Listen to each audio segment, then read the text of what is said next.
we're going to turn over the computer screen to you, and then and we'll turn it over to you in just a minute to go forward. Thank you for joining us. For those of you who are, this is the ES&S version of the tabulation webinars, and Jason McDonald, and I think Steve, you're going to have Steve with you, Jason? Yes, I'm here. Okay, I don't know Steve's last name. Foos. Okay, thank you. So I just wanted to let you all know that by the end of today, you should be receiving your certified list of candidates for the presidential primary. We received 13 candidate names from the Democratic Party, and they are including the uncommitted options, so that will be a total of 14 candidates on your list for when you do your ballot. The Republicans have one name, so it'll be Republicans with Trump and Democrats with 14 options. Plus a write-in. Plus write-ins on both of those. Yeah. So just so you know, I wanted to give you that information that you can. Our goal is to have it to you by the end of today. And today was the deadline. They brought it in actually a day early, so that was cool. Yeah. Anyway, we are here to talk about how to program for your tabulation systems for the presidential primary, and I'm going to turn it over now to Jason. Okay.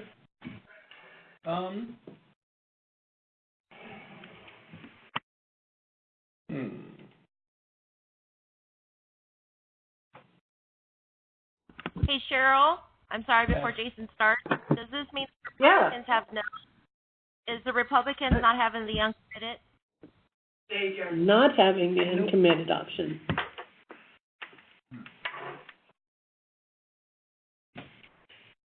Okay, I'm on the join me meeting, but it looked like when you tried to give me control, it's asking me now to download the app, so I'm trying to do that here. So it might take just a second. No problem. I had full access until they wanted me to take over, and then it wants me to get that app. So looks like it's hopefully going through here shortly. And just, I guess, to kind of start off with some background. So we do have two different types of customers operating there in Washington. Some of you guys are using our Unity software, which is our original, earlier software. Some of you are using the newer software, which is Electionware. So we will have two different kind of sets of instructions for those two different types of software. Steve has put together some documents, and we'll definitely be providing those to everybody. Documents for both Unity and for Electionware that have screenshots and everything that will kind of walk you right through exactly what you need to do. The majority of what's happening is going to be very similar to what you've used before. So you're not going to see anything unusual for the majority of it. There are a couple of settings that will apply to this particular election because it's what we call an open primary. So let me see if we can get onto that app, and I can share those documents.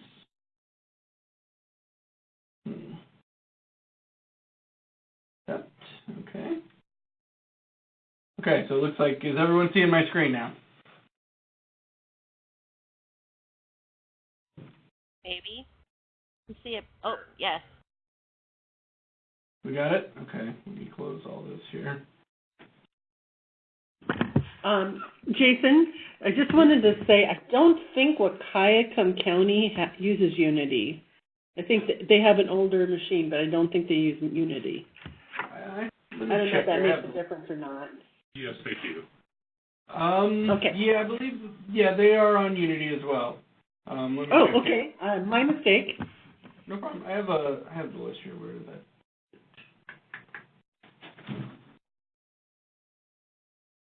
Oh, here we go. Yeah, just to kind of clarify, if anyone is not sure, Adams County, Thurston County, and Walla Walla County are all on the Electionware, which is the newer version of software. And then I've got Jefferson, Tenderay, Spokane, Wahkiakum, and Whitman on Unity.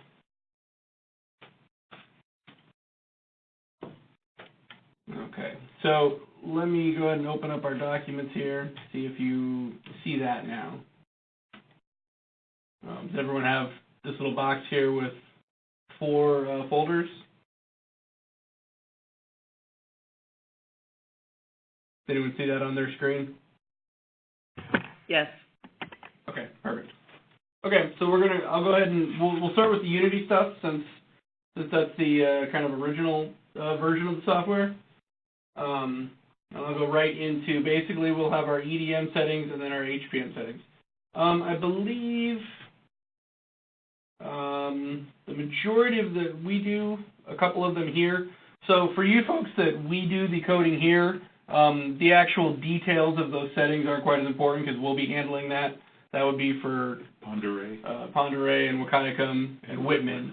But obviously for those folks that do that on their own, like Jefferson, you'll want to kind of probably store these documents and refer back to them. So opening up the original Unity EDM settings, so there's 2 basic things that you'll have to work with. You've got EDM and then the HPM software, which is kind of how the machine's going to tabulate everything. So this document walks through all of your preferences that are kind of specific to this election. And a lot of them, again, are fairly similar to what you always see. This first screen here is our first merge preferences screen. This will be pretty similar to what you normally see, and I'm just going to kind of scroll through this document. You see this second page, same thing. This is our office preferences.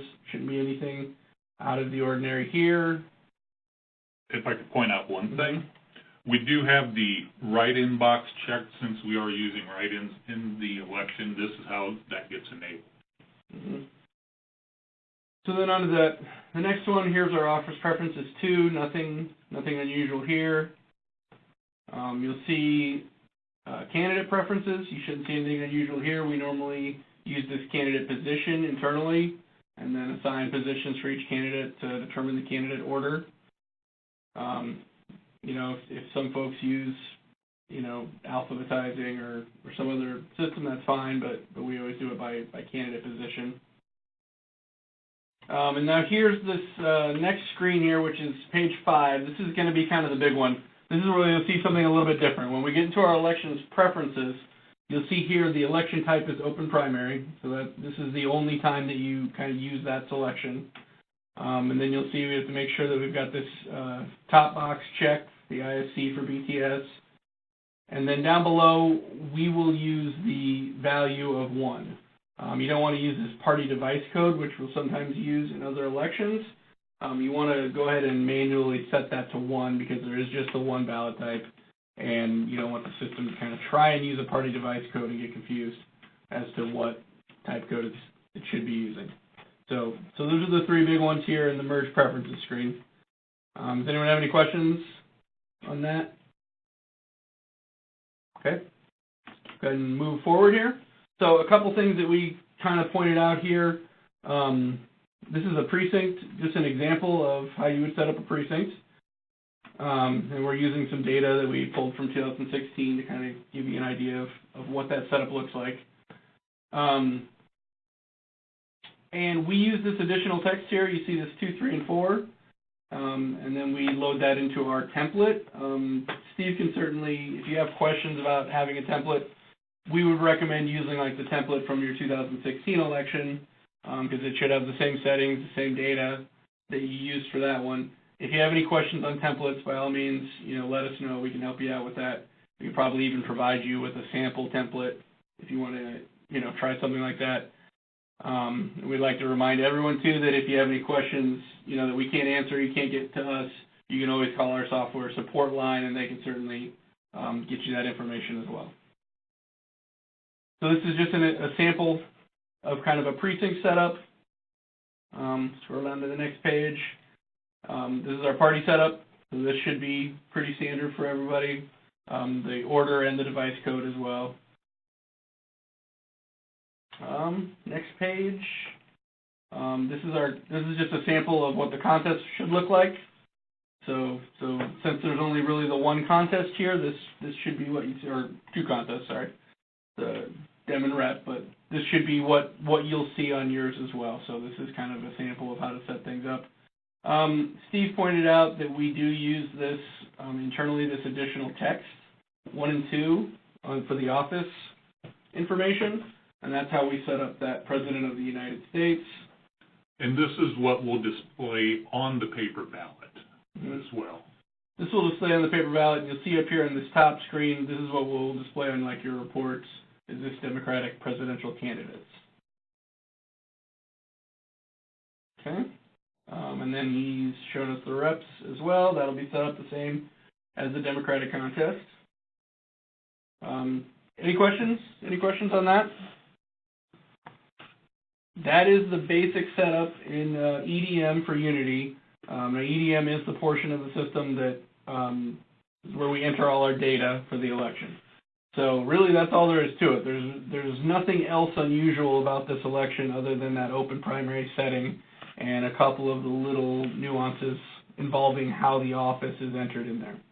And then you'll go into your ES&S module, which that's how you actually set up your ballot layout. Again, we recommend using the template, but if you don't have a template, you should be able to set everything up fairly similar to how you do it for any other election. There's nothing else unusual about an open primary when setting up the actual ballot and the ballot layout portion. Any questions there? Okay. We'll go ahead and move on. So that's our EDM settings. I'm going to open the next document, and this is our HPM settings. Now this would be after you set up the ballot, everything's finalized.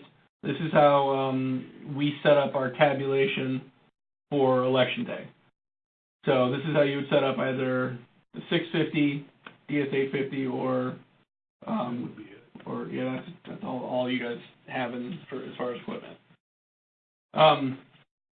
So again, Steve has given us screenshots for a bunch of these different items.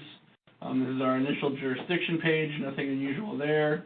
I'll scroll down to the election specification. This is kind of the big one right here. So if you guys are coding on your own out there, again, our internal customers, we will do this portion for you, so nothing unusual there, nothing that you need to know. But for you guys doing the setup on your own out there, this is the big screen that you'll want to know about. We've got the election type at the top there as open primary. And then you see, as you scroll down there, you see those type descriptions. This is really important. This is how we set up the logic for the system to understand how to recognize those different kinds of ballots. This is how it will recognize a Democratic ballot, a Republican ballot, or for that type 4 is what we call a crossover. And it's important that you kind of set it up in this fashion, that we have the Dem with the include button clicked, Rep with the include button clicked, Non with the include button clicked, and then this crossover with the include button excluded. And this will ensure that it kicks back those crossover ballots. And that would be a crossover ballot is a ballot where somebody has voted for both a Republican and a Democratic candidate. Hey, Jason, I have a question. Yep. So I see on the screen that you have non. We don't have a nonpartisan, so is that important? That counties, I guess I'm thinking for Jefferson, they have to program it so non also appears? That is a good question. We always set it up that way internally. I think that's just our own internal process. I would probably have to do a little bit of testing to ensure. I don't believe you need the nonpartisan in there if there are no nonpartisan candidates or contests. I believe you could essentially exclude the nonpartisan and put the crossover vote in that third box. Again, we always set it up this way, so I would have to probably research that a little bit, but. And this was the way it was set up in 2016. So we know this does execute properly. Right. Yeah, I can definitely tell you that having that nonpartisan in there does not does not adversely affect the setup, you know, whether or not you have nonpartisan candidates in offices. I do believe, based on the logic of the system, that it will work if you don't have it in there. But this is how we will set it up for sure. So I would recommend probably just setting it up this way. You won't see that nonpartisan anywhere. There's no contest candidates. You won't see that on any tapes or anything.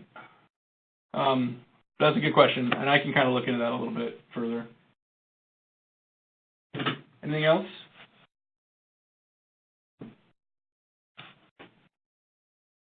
Okay.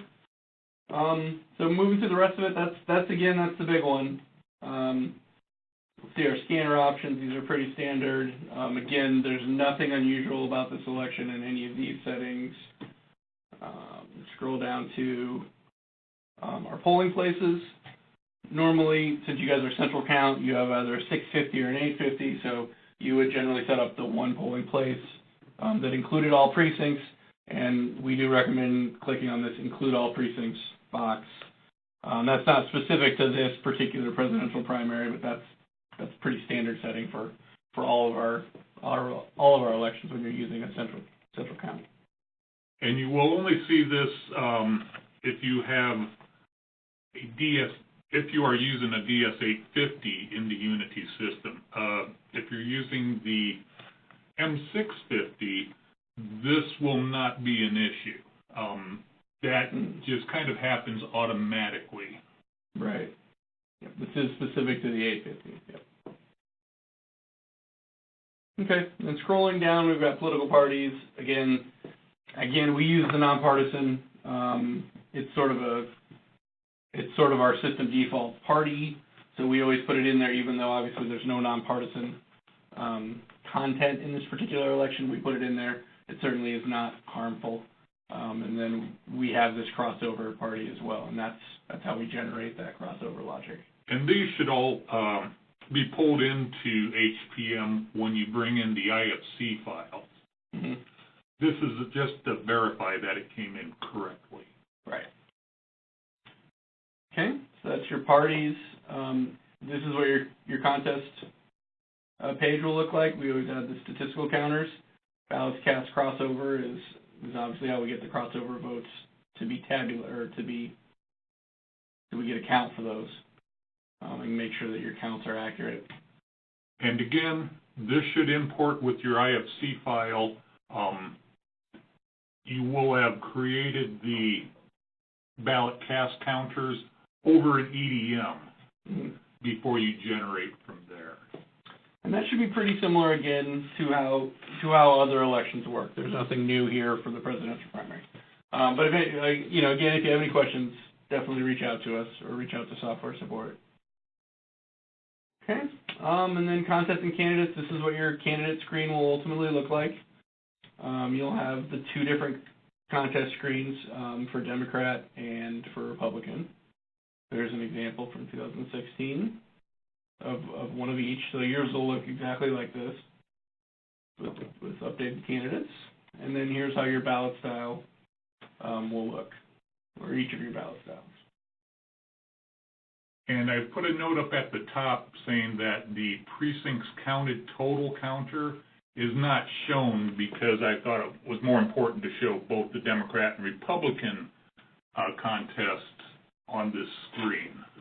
Right, but you'll normally see that. But again, this will import if you've got everything set up correctly, and you won't actually have to make any edits here. Right. Okay, and that's really it for HPM. A couple of notes that you guys may want to just be aware of. I think hopefully everyone's kind of aware of how the open primary logic works. For the auto mark, everything will import over to Ames just like it would in any other election, and you'll get two contests. You'll have a Democratic contest and a Republican contest. The voter experience will be somewhat similar to how it would be in a voting session where they have the opportunity to vote on the Democratic ballot. They can choose, or on the Democratic contest, they can choose not to. They then have the opportunity to vote on the Republican contest. They can then choose not to vote it or not to vote it. And I do have the screenshots. Okay, and we'll have screenshots of that as well for the auto mark. Are there any questions on that?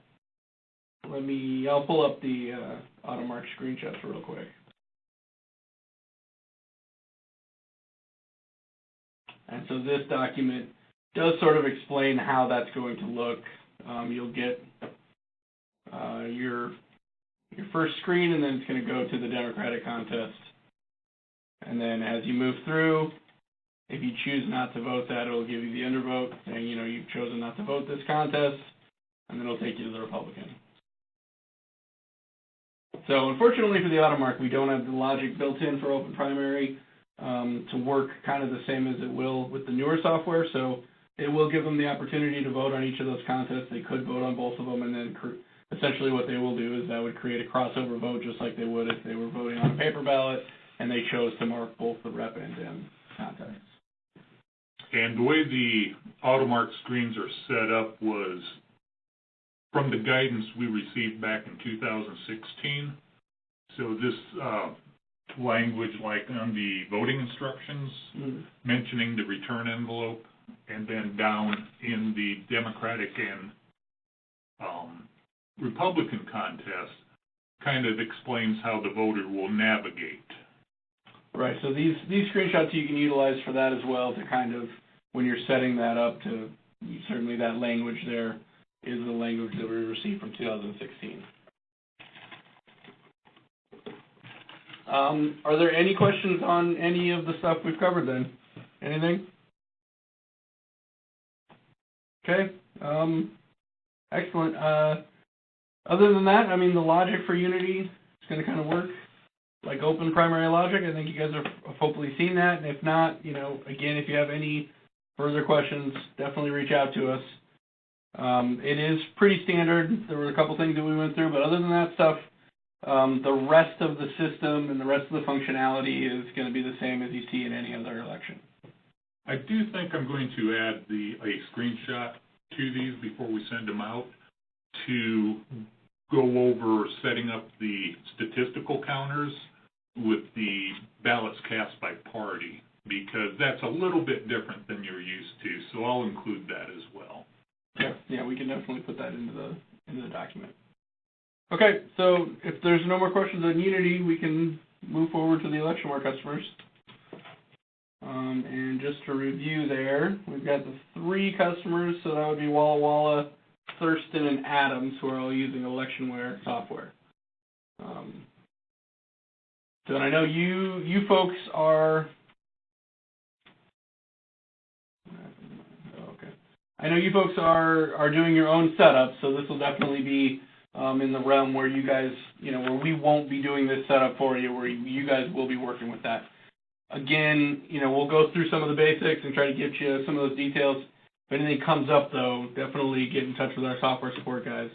If you run into anything that you're not sure about, they will be briefed on all this, and they're very good with how all this works. So just to kind of go through this, it's a little bit longer document because everything's contained in just the one document, since ElectionWare's all sort of contained in one software system. On your Create Election, you've got your Open Primary setting right here, which gives us our Open Primary logic. I don't think there's anything else in here that's unusual or noteworthy. You select your election data. This is a pretty complete document, even though most of this stuff is going to be pretty standard settings. Here's your party setup. And so we show how to set up the Dem party, our rep party. I do not, nonpartisan is a system-generated party. It will be defaulted into the system. You don't have to set that up. Obviously, it's not used, but here's our headings fields. Again, these are pretty standard, but we do have these headings. And then we get to contests. A couple things to check here. So you're going to see 3 contests here. Unlike AutoMark, the ElectionWare and our new system does have some logic built in for open primary, and we have a little bit less flexibility there. So in the express vote, it does require what we call a navigation race. So the voter interface is going to work a little bit different. They're going to come onto the screen, and they're going to be prompted to select either a Democratic Party contest or the Republican Party contest. It will take them to that contest, allow them to vote. they change their mind, they can go back, reselect the other one if they hit on the wrong one or something to that effect. So you'll see over here on the left, we got 3 contests. We've got a party preference contest, a Democratic nominee for president, and a Republican nominee for president. And here's how you set up that party preference contest. It'll look exactly like this. The important thing to remember is this placement option, where we click on this and you place that only on the accessible ballot.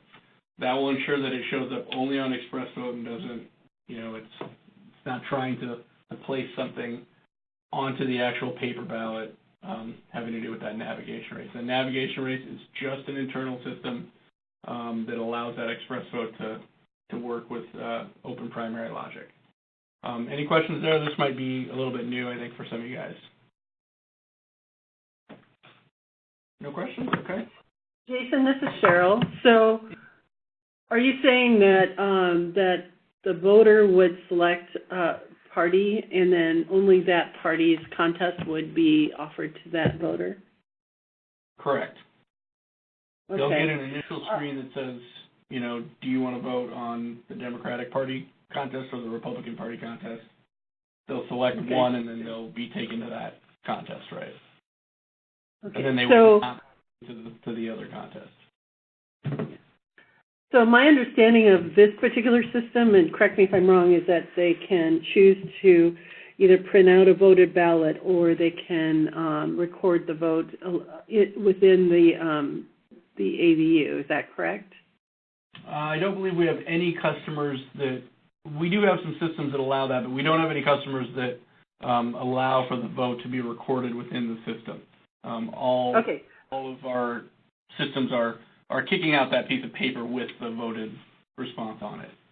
Okay. And then that piece of paper would be scanned through an 850. Right. Or 450. Okay. All right. That's the perfect way to do it. And I just want to throw out there, if you're going to do it any other way, you need to contact our office because there's some additional things you have to do if you're not actually printing out the paper ballot for the voter. So as long as they're printing out the paper ballot, it's not a problem. Thanks. Yep. All of our systems in Washington have the paper ballot return. Okay. All right. Any other questions on that? That was good. That's a good clarification there. So that's how you set up the party preference contest. And then Steve showed examples here of the Democratic and Republican contests. Again, these are pretty standard setups, but you can use these screenshots pretty much to set up the whole election here since you're only looking at the 3 contests. And then you'll see he also highlighted this President of the United States in the additional text. That works much like the Unity setup, where essentially what that does is it allows us to get a different title for our contest, and then that additional text is what you're actually going to display on the ballot, even though we have some different language that you guys are required for the actual reports and titles. So that will be similar to the Unity stuff that we kind of covered. Then here's the Republican example, exactly the same as the Dem, just with a different party assignment. Let's keep moving through here. So then we get to our ballot sets. We've already selected it as an open primary. There's really nothing unusual here about the setup. The ballot set gets used with both paper ballot and express vote. I don't think there's anything noteworthy there. And then you'll go into the paper ballot, lay out your ballot. Again, you certainly can use a template. I doubt anyone's going to have a 2016 template available, so you may have to kind of set some stuff up like you would with other elections. And this is essentially how. And this is, the next few screens just give you kind of a guideline to how we would set it up. Of course, you guys, may have some slightly different aesthetics to your ballot, but this is kind of some of our settings. So it shows how we set up our title and instructions. It shows our style sheets, how we set up our headings. And you can see how we shade that blue, and then we shade the headings for Republican red, etc. So, but all your settings are right in here in this doc. And then here's how we work our style sheets. This is how we get our column 1, and then you'll see the additional text 1 and 2. That's how it pulls the President of the United States from the the additional text data we entered in. And then we show the Republican one as well. In 2016, we had Dems in column 1, reps in column 3. Obviously, that could be altered if you guys decided to alter that, but that's what we had for the setup in 16. And then we've got our express vote. These are just some screenshots showing you what it's going to look like. You shouldn't really need to do any setup or anything, but this is what it'll look like. And this kind of, to that previous question, will kind of give you an idea of what it looks like to the voter. This is that party preference contest that will then send you to one of the other contests. And you can always go to previous and go back to the navigation contest and make a change. So you can see here they selected Democratic and then they selected their candidate there, and there's nothing showing then for Republican. Now we have an example of what it looks like if you vote Republican. They've selected Republican, they've clicked on a Republican candidate, and then we've got party preference Republican and then the Republican contest, no Democratic contest listed on the summary then.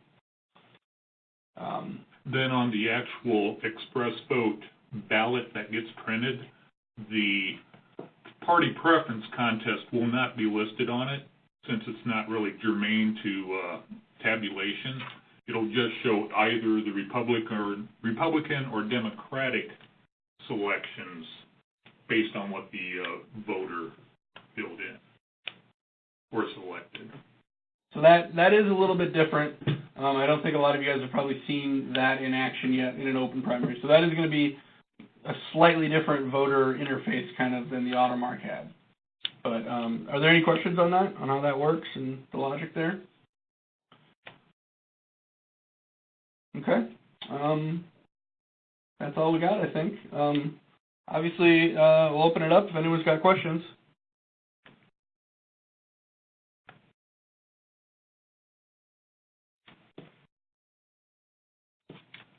Cheryl, do you have anything else you'd like us to cover or anything else we can answer for you?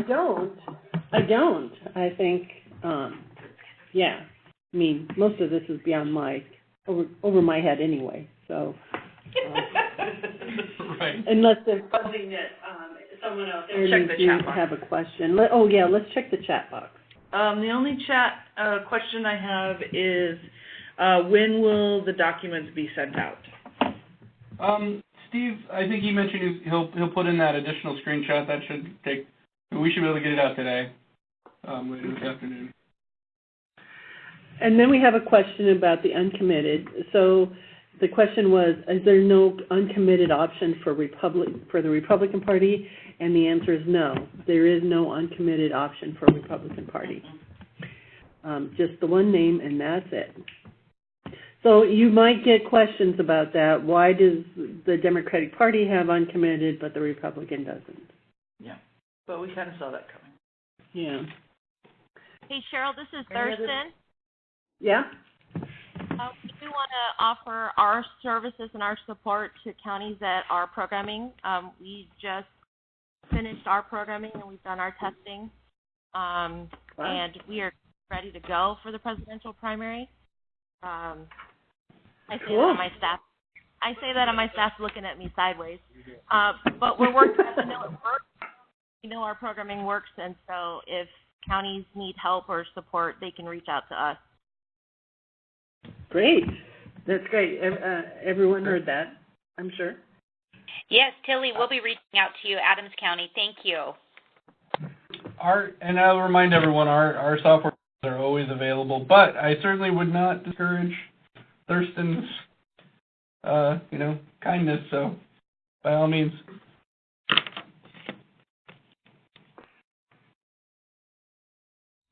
All right. This is just a reminder that we have recorded this session, and we will be posting it to the website. So if you need to go back and review it at any time, you have that option. And just so you know, we're sending something out today. You'll be getting something today that will regarding the voter intent webinar. We ended up having to schedule it sooner than we thought we were going to have to, and it's going to be on January 16th at 1 o'clock. That one will also be recorded and posted, so if you can't make it at that time, you will be able to review it. But you might want to put on your calendar for January 16th, 1 o'clock, and you'll be getting something in an email about that this afternoon. Mm-hmm. All right. Thank you, everyone. We'll see you next week. Thanks.